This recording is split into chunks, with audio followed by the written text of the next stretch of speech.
Samajwadi party पूरी Bhajpa RSS के इशारे पर काम करती है, तभी एससी एसटी ओबीसी की भर्ती को रोक लगाने का काम किया।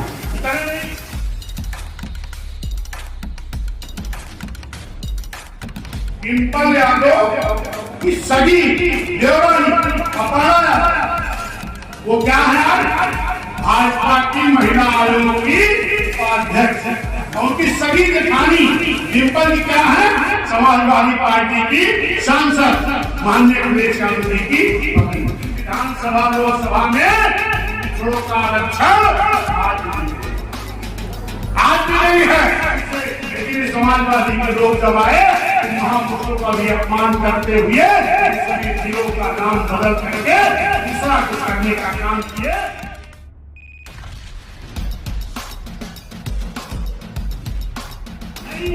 उनके बीवीए का मतलब है परिवार दल अलायंस, परिवार दल अलायंस। क्यों?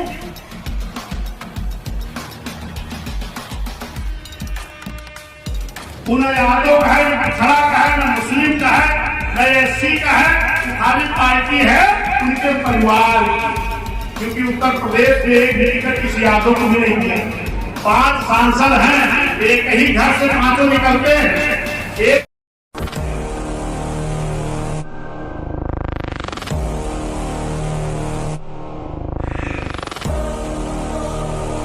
तो माननीय साहब और माननीय बहन ने कहा, जिन्होंने देश को भारतीय संविधान दिया है, ऐसे बाबा साहब को भारत रत्न की उपाधि दे दो, और जिन 52% बैकवर्ड के पद पर इस देश के प्रधानमंत्री की कुर्सी पर बैठे हो, इनको मंडल कमीशन लागू करके इनको आरक्षण दे दो। और उस वक्त एक अडवाणी जी रथ यात्रा लेकर के निकले थे, और ये रथ यात्रा रोक दो ताकि देश में खून खराबा और मांग न फैलने पाए। उस वक्त बिहार में जनता दल की सरकार थी और बीपी सिंह प्रधानमंत्री थे, उनकी रथ यात्रा बिहार में रोकी गई। माननीय साहब बहन जी और बहुजन समाज पार्टी के दबाव में आकर के तब जाकर के 90 में बाबा साहब को भारत रत्न की उपाधि मिली। और ये पिछड़े समाज के लोग जो 52% की आबादी है, 90 में जाकर के इनको आधा अधूरा आरक्षण मिला। तो किसकी बदौलत? बहुजन समाज पार्टी माननीय कांसी राम साहब, माननीय बहन जी की बदौलत मिला, वरना आज भी नहीं मिला। आधा अधूरा मैं क्यों कह रहा हूँ?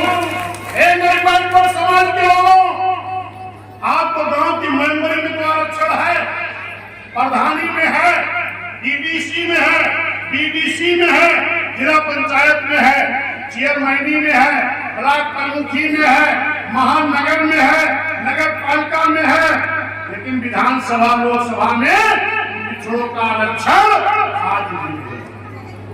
आज भी नहीं है।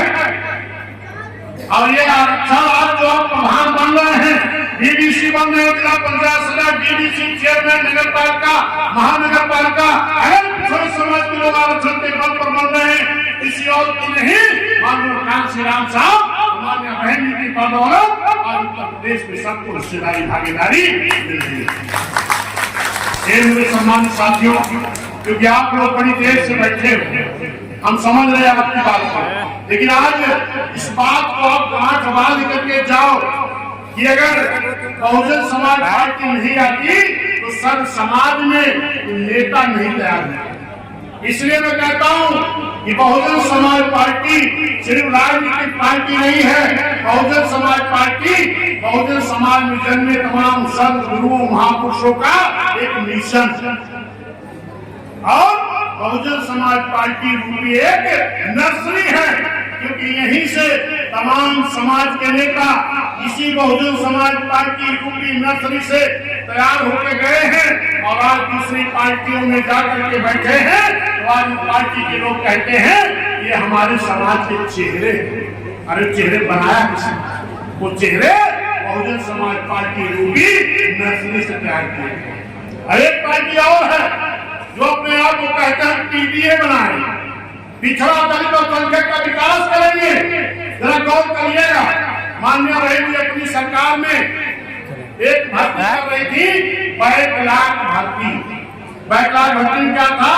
जो बाबा साहब के आरक्षण के हिसाब से, आरक्षण के बल पर जो हमको SC ST OBC को जो नौकरी मिलती है आरक्षण वाली, ये नौकरी की जगह तो निकलती थी, नौकरी के फार्म भी भर जाते थे, लेकिन जब लास्ट में नौकरी फाइनल होती थी तो अधिकारी की मानसिकता साफ न होने के नाते एक लेटर बनाते थे, क्या इस पद के उपयुक्त कैंडिडेट न मिलने के नाते ये भर्ती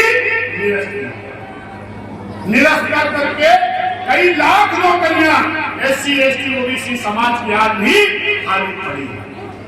धन्य मान्य बहन जी जब मुख्यमंत्री बनी तो बहन जी ने कहा कि हमारी सरकार में ब्राह्मण, क्षत्रिय, वैश्य, मुस्लिम, पिछड़ा, SC ST सबको हमने खूब नौकरी दिया, लेकिन हम जिलाधिकारियों से चाहते हैं जरा ये जांच करें SC ST OBC की आरक्षण वाली नौकरी कितनी खाली पड़ी है।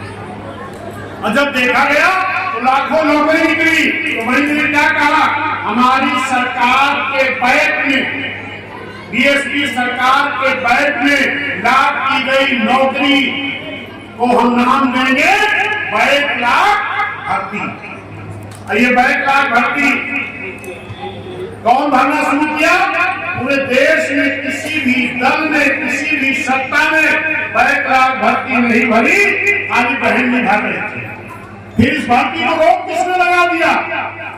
समाजवादियों ने। 712 पर सरकार BSP की नहीं है, बैकलॉग की भर्ती हो रही थी। तमाम भर्ती कौन हो रहे थे? SC ST OBC। और इस भर्ती को रोक किसने लगा दिया? समाजवादी, यानी एक OBC मुख्यमंत्री। भर्ती किसकी हो रही? SC ST OBC की, और रोक कौन लगा रहा? OBC का। अब आज हम कहते हैं कि बसपा तो भाजपा की बीती है। आप कौन हो भाई?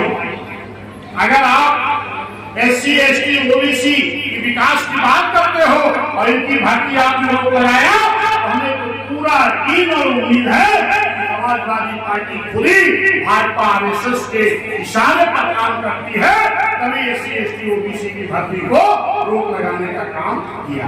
इतना नहीं, बहन ने ठेकेदारी में आरक्षण दिया था SC का, वो समाप्त किया।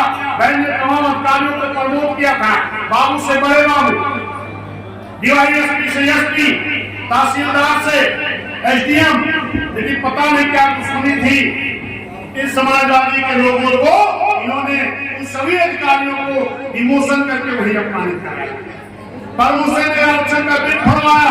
इतना नहीं, माननीय बहन ने अपनी सरकार में प्रदेश के विकास के लिए तमाम बड़े बड़े जिलों में छोटा छोटा जिला बनाया, चाहे डॉक्टर भीमराव अम्बेडकर नगर, भीमनगर, माननीय कांशीराम नगर, रमाबाई अम्बेडकर नगर, गौतम बुद्ध नगर, ज्योतिबा फुले नगर, तमाम महापुरुषों के नाम से। लेकिन इस समाजवादी के लोग जब आए, महापुरुषों का भी अपमान करते हुए सभी जिलों का नाम बदल करके दूसरा कुछ करने का काम किए।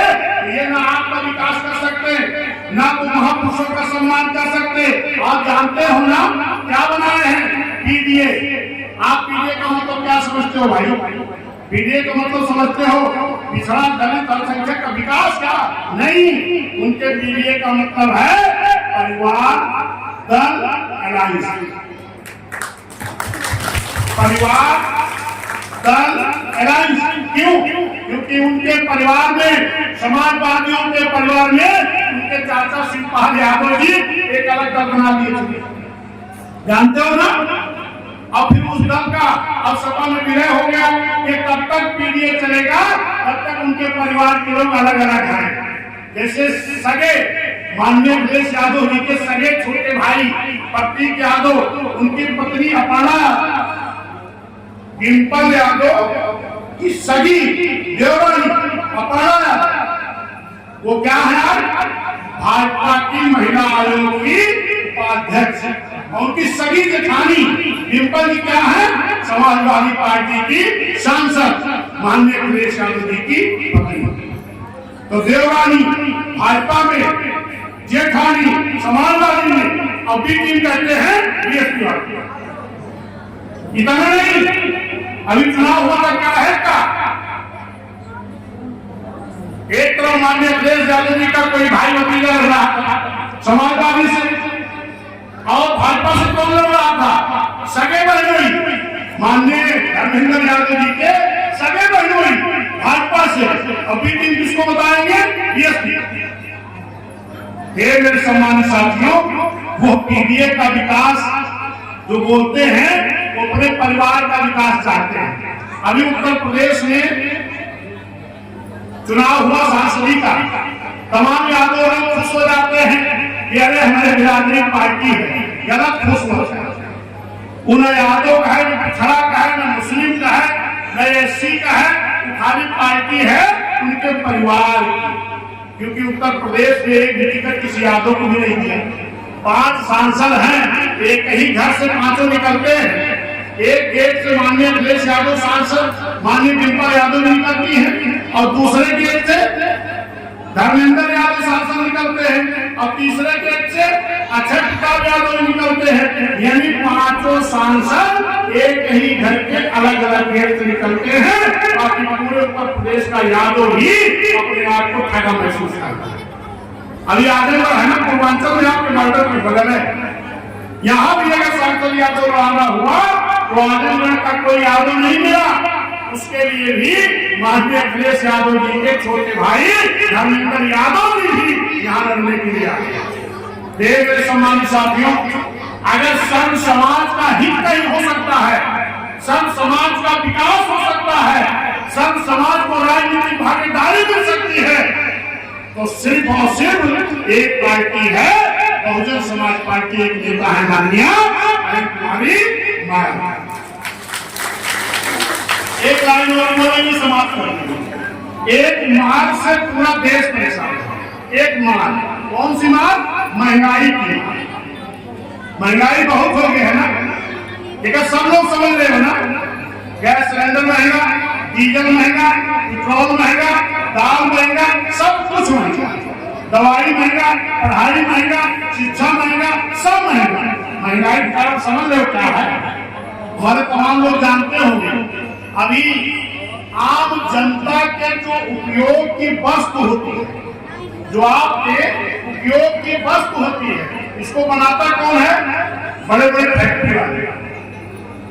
जो आप घर में उपयोग करते हैं, दवा, बर्तन, कपड़ा, जो भी आपके उपयोग की चीज है, उसको बनाता कौन है? मैन्युफैक्चरिंग कौन करता है? बड़ा बड़ा उद्योगपति। और उन उद्योगपतियों ने क्या किया? इलेक्ट्रॉन बॉन्ड के माध्यम से कई करोड़ चंदा दे दिया। किसको? भाजपा, कांग्रेस, सपा, सारे दलों को चंदा दे दिया। और एक पार्टी छोड़ दी। कौन पार्टी?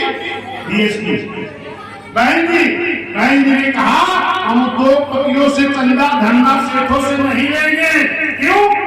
क्योंकि अगर बड़े बड़े उद्योगपतियों से अगर आप चंदा ले लेंगे धंधा सेठों से, तो जो आप उपयोग की वस्तु को मैन्युफैक्चरिंग करते हैं तो वो पैसा निकालेंगे कहां से? आज सारी वस्तु का दाम कई गुना महंगा कर दिया गया, क्योंकि इलेक्ट्रॉन बॉन्ड के माध्यम से पक्ष विपक्ष सारे लोगों ने कई करोड़ चंदा ले लिया। आज इसकी मार आम जनता को पड़ रही है। तो ये मेरे साथियों, अगर महंगाई से निजात चाहते हो, कानून का राज चाहते हो, रोजगार चाहते हो, आज हमारा नौजवान, हमारे गरीब लोग पढ़ा लिखा के तैयार करते हैं, फार्म भरता है, लेकिन जब परीक्षा देने जाता है क्या पता लगता? पर्चा लीक। ये भारतीय जनता पार्टी की सरकार में क्या होता? पर्चा लीक हो गया। ये मेरे सम्मानित साथियों, आज ये नौकरी नहीं दे सकते, क्योंकि आपका आरक्षण सरकारी विभागों में है। एससी, एसटी, ओबीसी का आरक्षण सरकारी विभागों में है। आज भारतीय जनता पार्टी के लोग तमाम विभागों को भी प्राइवेट कर रहे हैं। अभी बिजली विभाग वाले परेशान हैं कि हम लोग प्राइवेट हो जाता है, रेलवे प्राइवेट, एयरपोर्ट प्राइवेट, तमाम विभागों को भेज दिया जा रहा है बड़े बड़े उद्योगपतियों के हाथ। अगर सरकारी विभागों को प्राइवेट कर दिया गया तो ये सारी नौकरी खत्म हो जाएगी। नौकरी बचेगी क्या? एनजीओ की। कोई गुजरात का बड़ा आदमी आएगा और ठेका ले लेगा, एनजीओ के द्वारा नौकरी मिलेगी आपको। जो आपकी सैलरी 40,000, 50,000, 70,000 है, उसकी सैलरी आपको मिलेगी 8,000, 10,000, 15,000। कहां ले जा रहे लोग देश में? आज आम जनता परेशान है।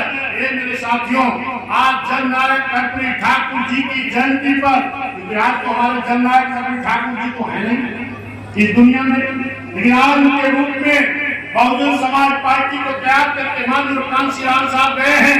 आज माननीय बहन जी आपकी लड़ाई लड़ रही है, गरीबों की लड़ाई लड़ रही है, रोजगार दे रही है, शिक्षा दे रही है। तो हमें ये सब प्राप्त करने के लिए फिर से हम उत्तर प्रदेश में 2007 में बहुमत की सरकार बीजेपी की थी। क्या किसी से गठबंधन था? नहीं, अकेले। लेकिन ये समाजवादी के लोग 28 दल, इंडिया गठबंधन, एनडीए के लोग 38 दल, ये सब मिलकर लड़े। इसके बाद भी साथ में आपकी पूर्व बहुमत की सरकार बनी थी। इसके गठबंधन के बल पर, जनता के गठबंधन के बल पर। मेरे साथियों, मैं सब समाज से निवेदन करना चाहता हूँ, मेरे सब समाज के लोगों, अब आप साथ में पूर्व बहुमत की सरकार बनाए थे, फिर आने वाली 27 में सब समाज के लोग हाथी निशान के सामने बटन दबाना है। सब समाज को संगठित होकर के आने वाली 27 में माननीय बहन जी को फिर से उत्तर प्रदेश, देश के बड़े प्रदेश का मुख्यमंत्री बनाना है, ताकि सब समाज का विकास हो सके। ये माताओं बहनों, एक ही रास्ता है। अभी देखा ही अमित शाह गृह मंत्री जी, जिन्होंने देश का संविधान दिया, बाबा साहब को क्या कहे, अम्बेडकर अम्बेडकर कहना एक फैशन हो गया। अम्बेडकर अम्बेडकर कहने से आपको कुछ नहीं लाभ होगा, लेकिन मेरे साथियों, हम जानते हैं कि अगर हमारा लाभ हो सकता है, इस देश के सब समाज का विकास हो सकता है, तो निश्चित है कि ये देश चलता है बाबा साहब डॉक्टर भीमराव अम्बेडकर के संविधान से। इसलिए हमारा विकास होगा, अम्बेडकर अम्बेडकर कहने से ही विकास होगा। और इसके लिए क्या करना है? ये ऐसे ही बोलते रहेंगे, खाली अपना एक उपयोग जो बाबा साहब को अधिकार देते गए, इसका प्रयोग आप सही जगह कर लो, आप उन्नति अपने आप करें। क्योंकि बाबा साहब ने कहा था, संविधान हमने बहुत अच्छा बनाया है, लेकिन अगर इसको लागू करने वालों की नीयत साफ नहीं रही, ये अच्छा भी संविधान काम नहीं कर पाएगा। बाबा साहब की अक्सर आप तस्वीर जब देखते हैं तो एक हाथ में संविधान होता है, दूसरे हाथ से इशारा करते हैं, कहते हैं कि बड़ी मेहनत से हमने इस संविधान में आपको वोट का अधिकार दिया है, अगर इस वोट का सही उपयोग आपने कर लिया तो इस देश में बहुजन समाज की सरकार होगी, और तभी मेरा बनाया हुआ संविधान ईमानदारी से देश में लागू। यही तस्वीर आप बाबा साहब को देखते हैं। मेरे साथियों, न युद्ध करना, न लड़ाई करना, न झगड़ा करना, खाली जो बाबा साहब हमें वोट का अधिकार देकर गए हैं, उसी को 27 सही उपयोग कर लेना, ये सारे बेईमान लोग दूर हो जाएंगे, बहुजन समाज की हुकूमत आएगी, आपका सर्वांगीण विकास होगा, कानून का राज होगा। इसी के साथ अपनी बात समाप्त करेंगे। बहुत बहुत धन्यवाद, शुक्रिया। आप सभी लोग